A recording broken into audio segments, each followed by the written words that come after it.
3 years ago when I was playing professional baseball, I was making $1,200 a month and just grinding through a 115 game season and just on the road all the time away from my family, making $1,200 a month. Fast forward 3 years from now, I had the rookie year I did at $28 million in volume. And when you go into the gym, you're not going to see results day one. You're probably not going to see results day 5. But by day 30, day 60, day 90, you're going to see a lot of results. And once you're able to stack those results, then it's like that's what gets the ball moving. And once you get that ball moving, then you start to see the deals happen. You start to see the buyers come in and the listings stack up. And I think that's kind of what I'd relate to my athletic career, is giving me that discipline. Welcome back to another episode of My First Commission. My name's Liam, and I have the pleasure of sitting down and talking to the regional winner of the RISMedia Rookie of the Year West, and this is Koby Bishop out of Fort Collins, Colorado. Koby, you had a very, very impressive year, your rookie year. 23 homes, $28 million worth of transaction size. What prompted you to get into real estate in the first place? Yeah, several things. First of all, Liam, thanks for having me on here. But several things kind of prompted real estate. And I think it's what prompts a lot of people to take the jump into the first thing, entrepreneurship, but also real estate as a business. One, I wanted to run my own show. I didn't want to work a traditional 9 to 5. I didn't want to, pretty much I wanted all the time and effort I put into something to come right back to me in my pocket. And so my mom has been in real estate for 23 years. So I really grew up in the real estate industry and hearing her work contracts at 9 or 10 o'clock at night. And it just always kind of sat with me. I was like, I think that may be something I want to do when I get a little older and finish college or wherever life takes me. And so I went to college, played baseball in college and then a little bit professionally. And then when I was playing professionally, I interned for my mom in my off seasons because it was flexible with my training schedule. And so I'd work with her and really ask myself, is this something I want to dive into? Is this an industry I want to be a part of? And it kind of, as I got more and more entrenched in it, and I was like, let's do this. So first thing my mom said is she's like, all right, let's get you going to a real estate school. And so the first thing I did was I went to an in-person real estate school. Okay. And it was like a month-long, 8 to 5 school. And it was a grind for sure. It wasn't something, you're not learning the most exciting things, but you're learning real estate and you're getting involved and you're like, all right, this is the first step. And then I went to the test and I actually failed my first test. Yeah, it was hilarious. I'm like, I've been involved in real estate for how long, and I fail my first time taking the test. Which now that I've talked to people, it's actually a pretty common thing. No, I've spoken to countless real estate agents like yourself that are killing it. Yeah. And they're doing really, really well. And then they always tell me like, hey, I actually failed 3 times, 4 times. I think the most I've heard is 7 times. Well, 7 times, that would be defeating. I don't know if I would have showed up for the 7th. But pretty much after that, it was, all right, is this still something I want to, because then I went back, played my baseball season, and then came back and was like, all right, is this something I really want to jump into? And I said yes. And so instead of going to the in-person this time, I got the online version. And it worked a lot better with my schedule. It allowed me to go back and review, because that's the one thing I missed at the in-person is I wasn't able to, unless I was taking the notes, I wasn't able to go back at night, review the vocabulary, review the contracts, review the stuff that was actually on the test. So went through the online course, and it was fantastic. Swept through it, passed it with flying colors, the state and the national exam. And then that month, got my license, fully licensed, joined FCBR, Fort Collins Realtors or brokers, and kind of launched then. In the first few months after I passed my test, I was just a licensed assistant. So still learning the business. I'd say real estate's all about repetition. So my mom was crushing it in real estate. And so she was doing 40 to 50 transactions a year, to where I was really able to see all the problems that arise in a real estate transaction, learn how to solve them, and then just get repetition in the game. I was in the game, I felt. And so I do think a lot of people, when they pass the test or they first think about getting into real estate, they think, all right, I'm just going to become a real estate agent and I'm just going to dive all in.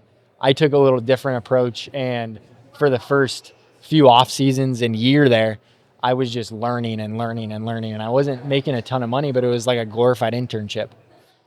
And then January 2024, I said, all right, I'm ready to jump all in, become a realtor, a broker associate, and a licensed selling agent, and go all in. So I jumped in January 1st.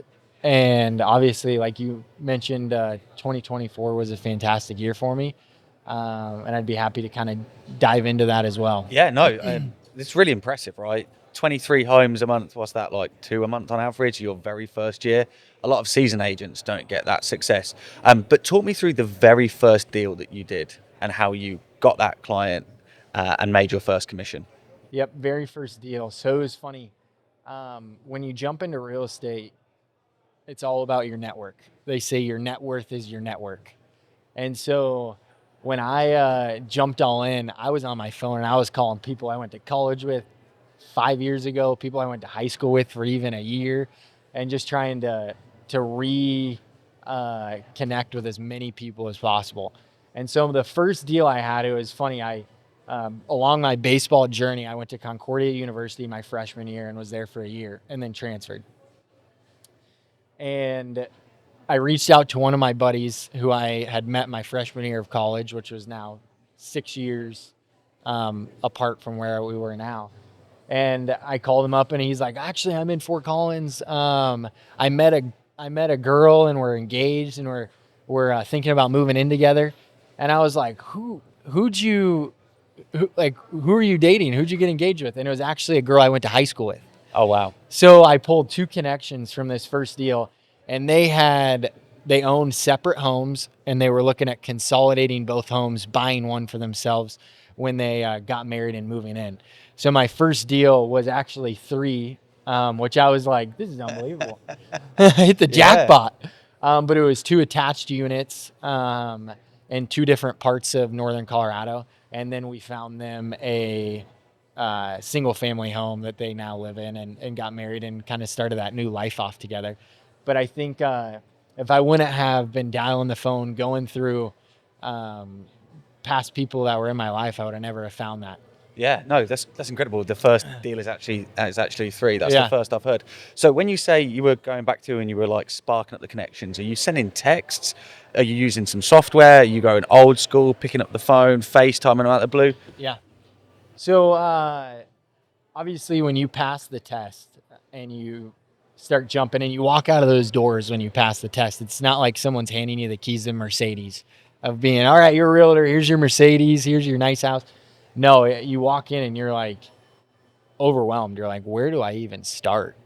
And thank goodness I had a great brokerage and a great mentor in my mom to pretty much lay out a platform. And our brokerage is the founder of Ninja Selling, which is a kind of a selling platform. And it basically gave me my scorecard. So I would take that scorecard every day and I'd be like, all right, 2 handwritten note cards, 2 real estate reviews. I got to make 50 connections this week. And I would do that over the phone, over the text, through networking. And it basically, I would just use it as a checklist. I'd be like, all right, boom, check, check, check. And once I was able to do that and stack those days together, it takes a lot of discipline to do it. Because I'd show up in the office, check, check, check.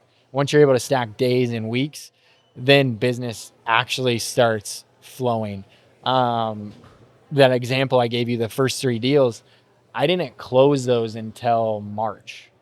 So you're looking at January to March of 0 deals really. And then you're going in for 3 months straight, hustling with no money coming in. And then it's like, once you get that ball rolling, it just falls. Yeah, so you say Ninja Selling, right? It's a program and it kind of, it tells you what to do. It like gives you tasks. Pretty much. So it's all about relationship-based selling. So it's not I know everyone has different sales strategies. I wasn't one to cold call people that I didn't already have in my network or that I didn't already have a prior relationship with. And so pretty much what Ninja is it gives you a relationship-based selling system where you're reaching out to people in your network, you're leveraging your network to find more connections. And I think that was the big thing, is it provided some comfort for me, because honestly, I was going in and just reaching out to old friends, reaching out to old family members or friends of friends that I already knew.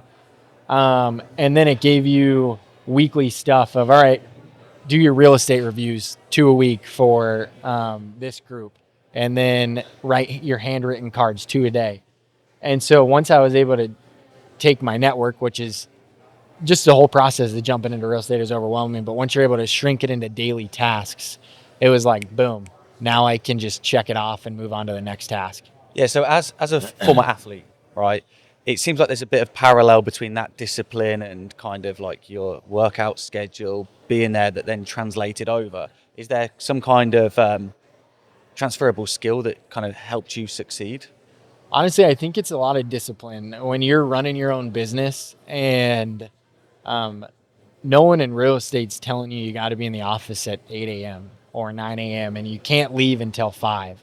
You're not punching a time card like a traditional 9 to 5. And so it takes a lot of discipline. And I think going back to my athletic career, it was, all right, like let's take working out, for example, that you had mentioned. When you go into the gym, you're not going to see results day 1. You're probably not going to see results day 5. But by day 30, day 60, day 90, you're going to see a lot of results. And once you're able to stack those results, then it's like that's what gets the ball moving. And once you get that ball moving, then you start to see the deals happen. You start to see the buyers come in and the listings stack up. And I think that's kind of what I'd relate to my athletic career, is giving me that discipline to stay the course. Yeah, no. I think one of the things that you've said a couple of times is you've referred it to as building my business, my entrepreneurship, before we kind of started rolling. How does that help you in your day-to-day, treating it as a business rather than a job? I mean, at the end of the day, it is your business. Besides your broker, really no one else cares if you're selling. Like, let's be honest. And so really, I find it beautiful because, and this is one reason I would suggest for people to get into real estate, is you can jump into real estate, be an entrepreneur, and you're really owning your own business, and you can pull the levers of different marketing techniques, you can really get creative and let creative side flow. And that's what feeds the business. So I think I've seen people create incredible real estate businesses who are introverts, who are extroverts, who have a passion for marketing or had a previous career in being a lawyer. So like there's so many avenues that you can approach it from. So I really do think it's creating your own business, because it is your business, and then putting your personal touch on it. Yeah, so you said a second ago, you can kind of control your destiny, basically. Like you're the one that's going to make the needle move. You talk about marketing. Kind of what have you been doing to get new clients and market yourself? Yeah, I think there's a few things. I would say I try to divide marketing into 2 segments. The first is branding and our personal brand. And then the second is marketing to engage clients and then get more business out of it. I think there's two things you really got to divide that into. Like, I think social media is more branding as opposed to how we use it. I've seen some people have success with social media, but it's how they work it. For us, we see it as branding. Our website we see as branding. Now, marketing for us is outreach. So we're sending you a market report on your home and a home evaluation with a pretty packet. We see that as marketing, outbound, going outbound and getting them to reply and start that conversation. We see it through our emails, our mailers, our anything where we're physically sending them something, calling them, or providing a touch point. Another thing of branding would be a client appreciation party. We throw a client appreciation party. We see that more as branding, where we're not necessarily connecting with the client like, let's sell your home, but it's more, you're always in front of them. You're always trying to find reasons for when they're like, I think we need to sell a house. Everyone knows 8 realtors. They think of you. Yeah, so when you say you have this client appreciation event, what goes into that? So we do a few things. I think one unique thing is around Christmas. We always buy a bunch of live wreaths, Christmas wreaths. And basically we have one pickup station and everyone comes in and picks up their live wreath. And it's usually in December or late November. It's a great part for us to connect with our clients and just hear about what their next year is. So honestly, we fill up we call it our hot list or warm list and hot list. So our warm list is individuals who we think are going to sell their house in the next 12 months. Hot list is individuals who are going to sell their house in the next 3 months. And so we build up our warm list because people, they always want to tell us about their life. So they say, oh, we're thinking about moving to, or we just got a new job and it's a 60-minute commute, which is a little long for us. And so it's like, all right, we think that's going to be a pain point for them that they will end up moving in the next 12 months. Or our kids just got into this school and it's a 30-minute commute, which is an hour drive each way, but we're super happy for them. That's a pain point that will now convert into the warm list. So just connecting with them and meeting them, face to face is through the wreath giving, which is the cheapest. What wreaths are like $10 to $15 from Costco. I've seen people do pumpkin pies around Thanksgiving. I've seen people do beginning of school stuff where they give cookies and stuff away to the kids in May or in August.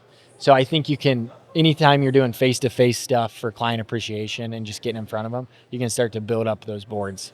Yeah, it's interesting that you say the face-to-face aspect of it, right? You went to a in-person school first. You're trying to get in front of your clients and meet them like we are right now. But what are you doing kind of behind the scenes with your social media and building your personal brand? Yeah, so one big thing we're doing, and we actually hired a videographer now, is we've been doing a lot with property videos and showing off our listings and our solds and stuff like that. But now we're going to approach it and go more into the education. Like we want to show these people what we actually do and show our value proposition pretty much. So we want to show them the money we're spending on listings, the staging process, the house prep to launch a listing, the behind the scenes on how we're marketing a property through social media ads, through paid ads, and on our website, and everything we're doing to push that property to the consumer and stuff like that. And so I think there's two phases. One is we do a great job of showing off the beautiful homes we're listing and showing off the sales, but now we're going more into education and showing people behind the curtain of the process. So we're super excited about that, starting that this month. Fantastic.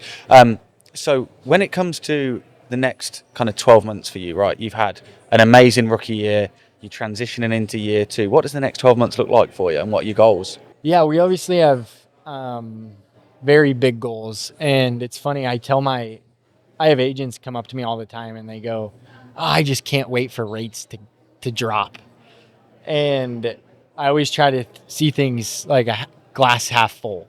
And so I go, I hope rates kind of stay higher for a little bit longer of time, which is that's not a common opinion.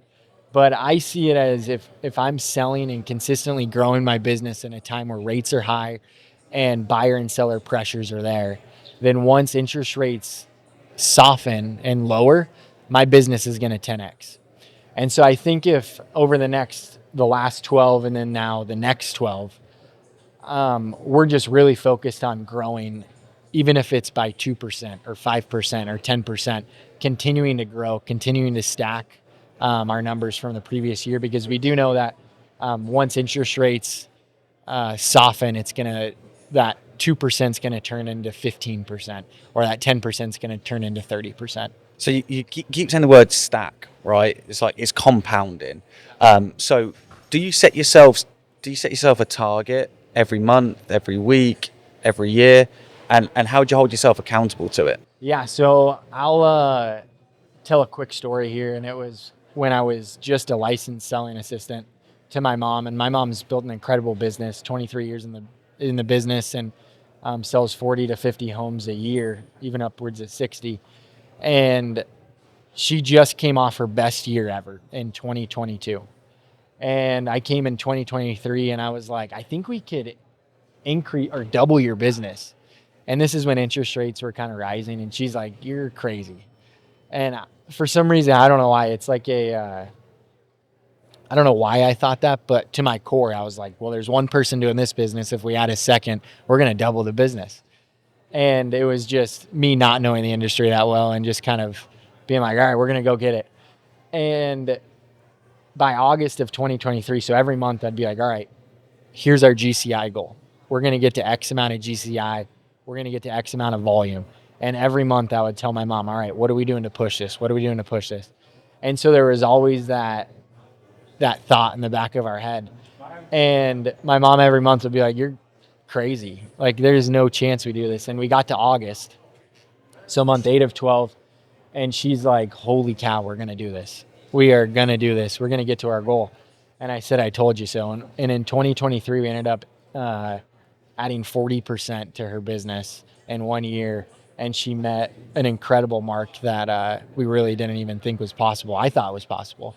But I think a few things when you set goals and big lofty goals is we wrote them down, and we wrote them down weekly or monthly.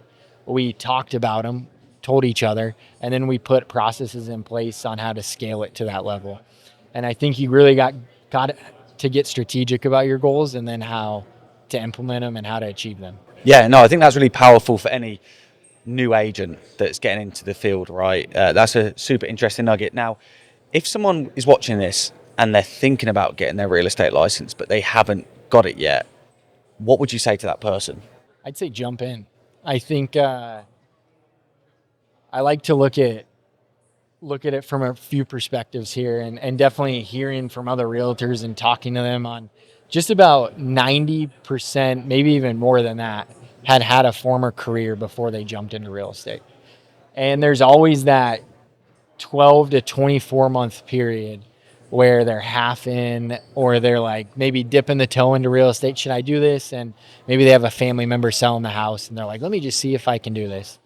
I think the first thing you have to do is decide if you like the business, you like owning your own business, and you don't like the thought of a paycheck coming in every month, because really you're earning your paycheck. It's not like a W-2 job where you're just every 2 weeks you're getting your paycheck. So if you think that's right for you and you're ready to control your own destiny, I would say jump in, and I'd say jump in 100%. Those 3 to 6 months, the first 3 to 6 months may be tough, and you're going to have to grind, and you're going to have to really work hard. But it's amazing to say 3 years ago when I was playing professional baseball, I was making $1,200 a month and just grinding through a 115 game season and just on the road all the time, away from my family, making $1,200 a month. Fast forward 3 years from now, or 3 years from then, and I had the rookie year I did at $28 million in volume, and continuing to stack and beat that in my second year. So I think it's not too far off. Like, if you're going 12 to 24 months, half in, half out, I say this is the sign to jump in, go 100% all in, full effort, and see where you are in 12 to 24 months. If it's not right for you in 24 months, I'm sure that W-2 job is still waiting there for you. Yeah. You're on track to beat last year, you said? Yep. Yeah, we're on track, or I'm on track to beat my own year last year. And as a team, we're on track to beat our last year as well. So that's incredible, right? You had such a good year first year. You're keeping up the momentum. What are you doing?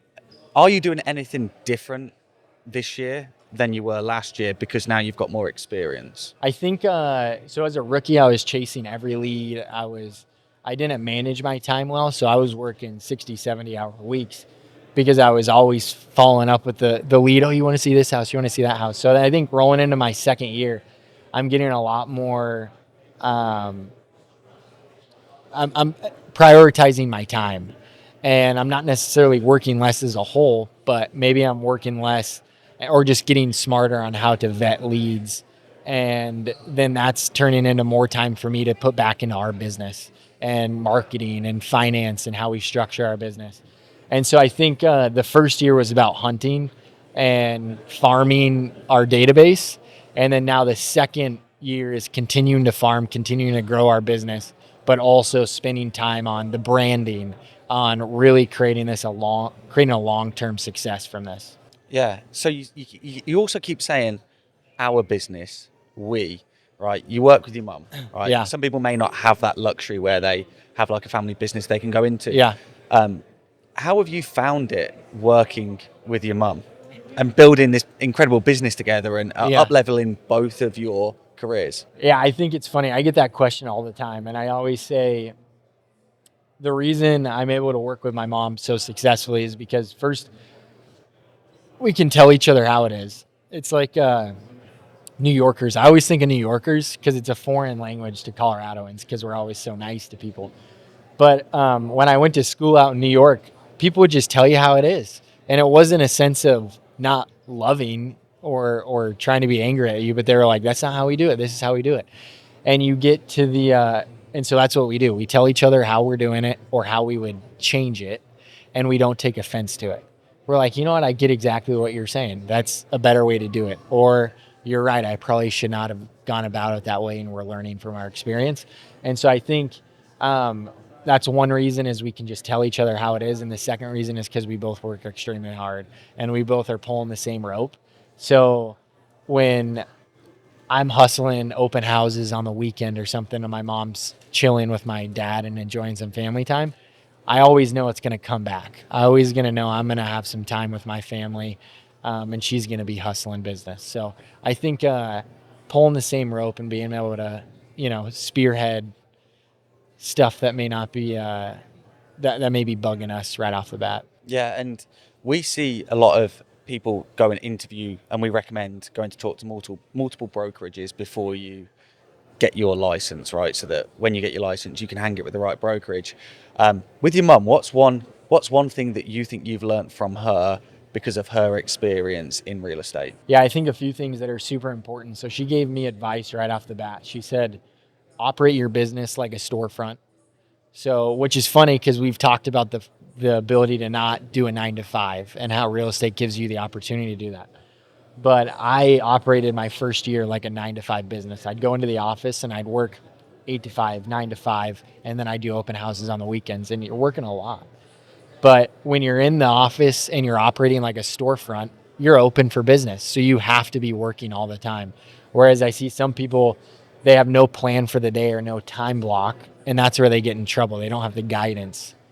And so people are, I don't have a meeting today, so I'll, have a lazy morning, grab a cup of coffee, maybe go to the library, and then it's 11 a.m. and they've wasted half of their day.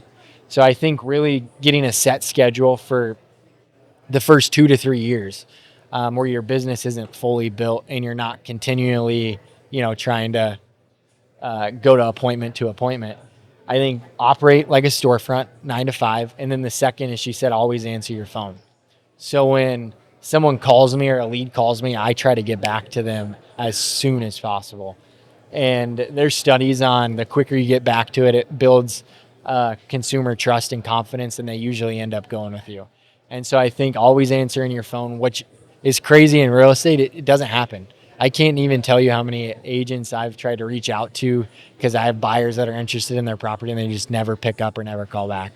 And so I think operate like a 9 to 5, like a storefront, and always answer your phone. And that's why you did $28 million in your first year. I think those are small pieces. Yeah, because you're not like the other agents. Yeah. Right? And I think that's something that we want all of our students and alumni to aspire to be an agent like you. So this is going to be really helpful for them. Now, if they want to stay in touch with you, follow your journey, how can they find you on social? Yeah, so we do Instagram, Facebook, LinkedIn, TikTok, and it's Koby Bishop Real Estate, Koby Bishop, Bishop Real Estate. And then our website's isellnortherncolorado.com. We're located in Fort Collins, Denver, the whole northern Colorado region. And I'd love to connect with people and see how we can help, or at least be a guide to them if they're thinking about jumping in or not. Love to be a resource and help you kind of along your journey. Yeah, no, fantastic. I think, Koby, that's the pod. Awesome. Amazing work, Thanks, mate. Thank Liam. you. I appreciate you.